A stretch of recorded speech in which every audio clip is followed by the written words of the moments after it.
Dan ada zikir dia tuan-tuan. Kita baca zikir dia, ya. Al-Qadimul Qaimul Hafizul Qadim, ya Zal Jalali wal Ikram. Dia pelihara kita semua.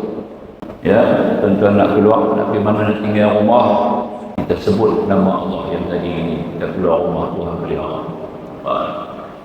Saya teringat dulu masa saya kecil-kecil, orang nak pergi Makkah, dulu kapal laut. Tok Syekh ni bagi ayat ni kat dia.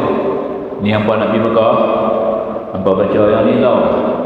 Barang-barang hampa semua Tuhan pelihara, kapal haji pun Tuhan pelihara, urusan ibadat di Makkah pun Tuhan pelihara.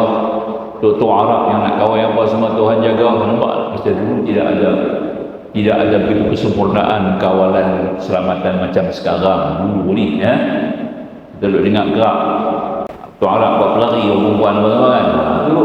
Jadi maka dulu Tok Syekh ni dia bagilah doa ni, ayat ni. Dan sampai satu peringkat dia suruh tulis pada ayat ni.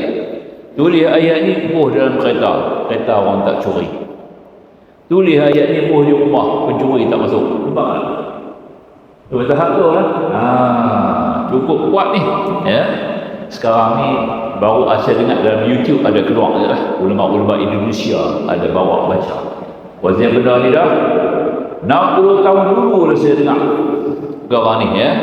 Masuk nama Allah Al-Hafidh.